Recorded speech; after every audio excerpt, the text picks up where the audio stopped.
Halo guys, kami dari kelompok 3 akuntansi laporan keuangan.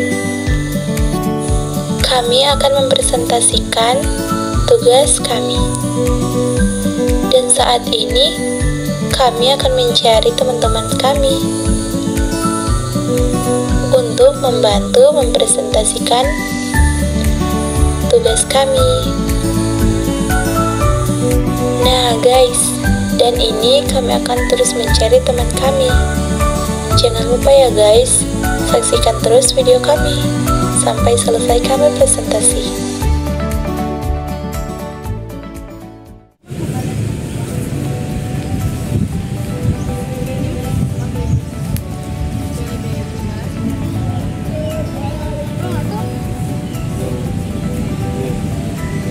Itu yang apa?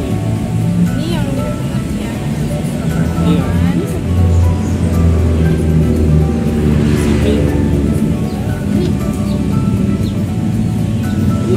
Itu yang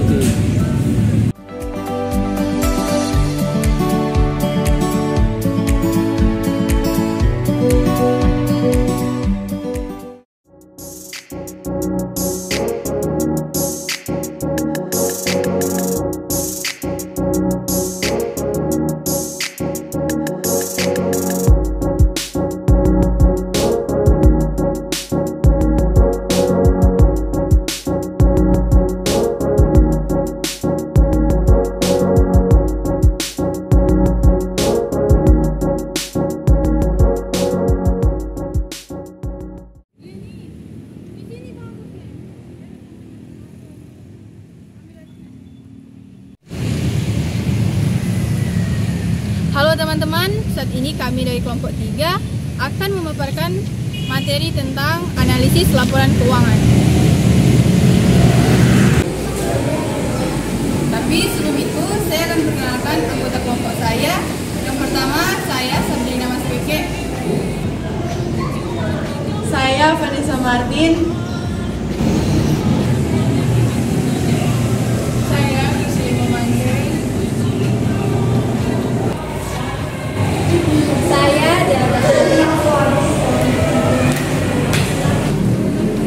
Hai, saya Dian Kotabunan. saya Nipaus Panjang Bedongan. Hai, saya Aurelia Karaseran. Hai, saya Riris Bujange. Dan saya Glenita Inuhan.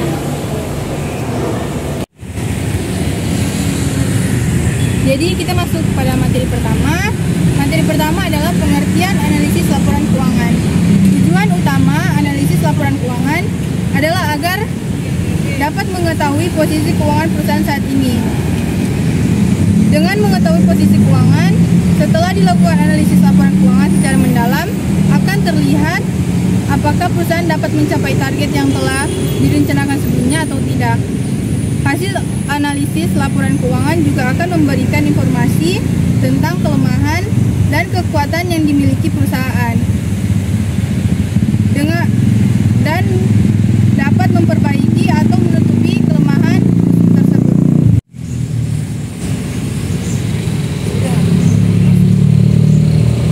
Halo Bina. Halo Bina. Halo. Siapa mana? Aduh, kita mau bicarakan tentang materi-materi yang lain. Mau nih bisa bantu kita? Boleh. Kita cari sama-sama. Ya lagi. Yuk.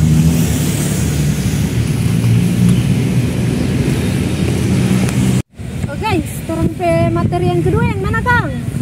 Tunggu materi kedua yang Vanessa tuh. Iya, yang di sana. Oh, menjot tang tinggi. Halo Vanessa. Halo Apa guys. Kang tuh materi kedua? Ini mau dengar topik materi. Jadi topik materi hari ini yang bagian B yaitu tujuan dan manfaat analisis. Ada beberapa tujuan dan manfaat bagi berbagai pihak dengan adanya analisis laporan keuangan. Yakni yang pertama, untuk mengetahui posisi keuangan perusahaan modal suatu periode tertentu baik harta, kewajiban, modal maupun hasil usaha yang telah dicapai untuk beberapa periode. Yang kedua, untuk mengetahui kelemahan-kelemahan apa saja yang menjadi kekurangan perusahaan. Yang ketiga, untuk mengetahui kekuatan-kekuatan yang dimiliki. Yang keempat, untuk mengetahui langkah-langkah perbaikan apa saja yang perlu dilakukan ke depan yang berkaitan dengan posisi keuangan perusahaan saat ini. Dan yang kelima, untuk mengetahui penilaian kinerja manajemen ke depan, apakah perlu penyegaran atau tidak karena sudah dianggap berhasil atau gagal. Dan yang terakhir, yang keenam, dapat juga digunakan sebagai pembanding dengan perusahaan sejenis tentang hasil yang mereka capai.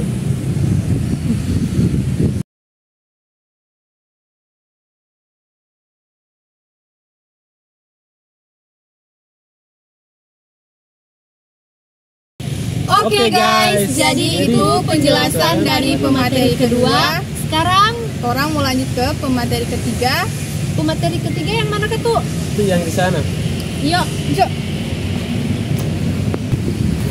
Halo dalam pemateri ketiga. Halo guys. Apakah itu pemateri ketiga? Oh, mau mendengarkan materi. Saat ini kita akan masuk dalam materi berikut, yaitu C, bentuk-bentuk dan teknik analisis. Untuk melakukan analisis laporan keuangan diperlukan metode dan teknik analisis yang tepat. Tujuan penentuan metode dan teknik analisis yang tepat adalah agar laporan keuangan tersebut dapat memberikan hasil yang maksimal. Oke guys, jadi itu penjelasan dari pemateri ketiga. Sekarang orang mau lanjut ke pemateri yang keempat. Siapa kan lebih pemateri keempat? Itu yang sana itu. Hai Aurel, pemateri keempat. Halo guys. Jadi apakah untuk materi keempat? Oh, tapi materi. Adapun jenis-jenis teknik analisis laporan keuangan yang dapat dilakukan adalah sebagai berikut. Yang pertama, analisis perbandingan antara laporan keuangan, dan yang kedua, analisis tren. Ketiga, analisis persentase per komponen. Dan yang keempat, analisis sumber dan penggunaan dana. Dan yang kelima, analisis sumber dan penggunaan kas. Dan yang keenam, analisis rasio. Yang ketujuh, analisis kredit. Ke-8, analisis laba kotor.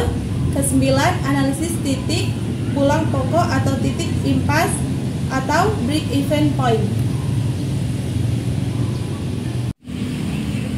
Oke guys, jadi itu penjelasan dari pemateri keempat. Sekarang orang mau lanjut ke pemateri yang kelima. Siapa kan lebih pemateri kelima? Ada sana itu. Yuk. Halo Dian, pemateri yang kelima. Halo. Jadi apa kan tuh materi yang kelima? D. Analisis perbandingan laporan keuangan. Analisis perbandingan laporan keuangan dapat dilakukan dengan dua model, yaitu pertama, analisis horizontal atau analisis dinamis, dan yang kedua, analisis vertikal atau analisis statis. Dalam analisis horizontal yang dibandingkan adalah laporan keuangan untuk beberapa periode, sedangkan analisis vertikal adalah jika kita hanya membandingkan satu pos dengan pos yang lain dalam satu laporan keuangan dan hanya meliputi satu periode laporan keuangan.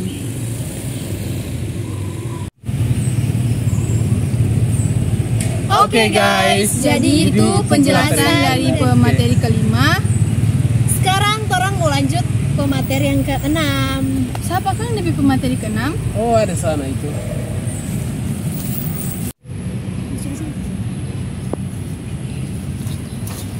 Halo Shelly. Halo. Jadi apakah untuk materi yang keenam? Jadi topik materi yang keenam adalah perubahan dalam laporan keuangan neraca untuk suatu periode dapat disebabkan oleh berbagai faktor. Misalnya yang pertama, adanya perolehan aktiva baru. Yang kedua, adanya pengurangan aktiva seperti pelunasan utang. Yang ketiga, berubahnya bentuk aktiva dari tetap ke lancar.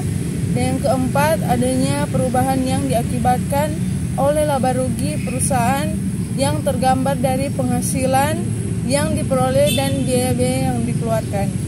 Yang kelima, adanya penambahan atau pengurangan modal atau saham. Dan yang keenam, terakhir, yaitu perubahan lainnya. Oke guys, jadi itu penjelasan dari pemateri ke-6. Sekarang Orang mau lanjut ke materi yang ke-7. siapa kan lebih pemateri ke-7? Ada sana itu.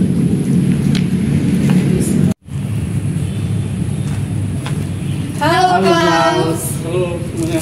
Jadi apa Kang di pemateri ke-7? Analisis tren. Analisis tren atau tendensi merupakan analisis laporan keuangan yang biasanya dinyatakan dalam persentase tertentu. Dalam analisis tren, perbandingan analisis dapat dilakukan dengan menggunakan analisis horizontal atau dinamis. Data yang digunakan adalah data tahunan atau periode yang digunakan biasanya hanya 2 atau 3 periode saja. Analisis tren atau tendensi merupakan analisis laporan keuangan yang biasanya dinyatakan dalam persentase tertentu. Dalam analisis tren, perbandingan analisis dapat dilakukan dengan menggunakan analisis horizontal atau dinamis. Data yang digunakan adalah data tahunan atau periode yang digunakan biasanya hanya 2 atau 3 periode saja. Hal ini disebabkan karena jika lebih dari 3 periode akan mengalami kesulitan untuk menganalisis lebih cepat. Relius, apa kau tengah materi yang ke-8? Ini dua mau dengar saya punya materi. Tapi materi adalah data keuangan yang akan digunakan untuk mengadakan analisis tren dengan presentasi adalah data yang paling awal. Kemudian data tersebut dibandingkan dengan data. Selanjutnya artinya data paling awal dianggap sebagai tahun dasar sebagai awal perhitungan. Data awal tahun yang akan dianalisis kita anggap data normal di antara tahun yang akan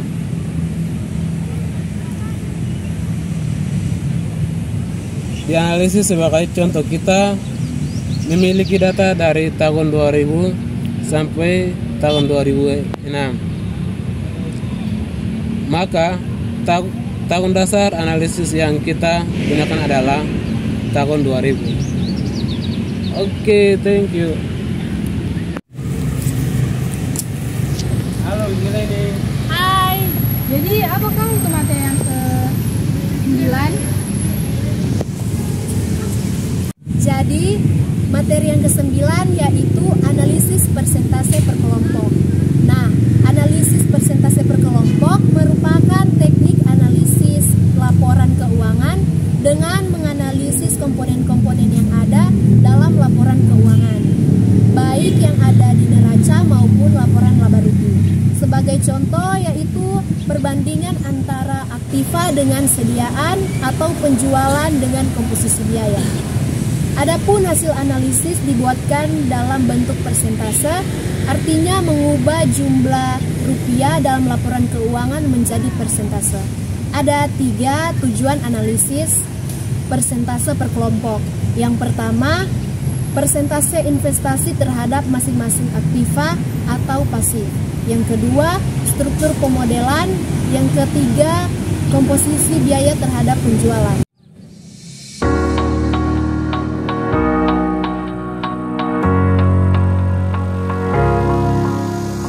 You are unforgettable.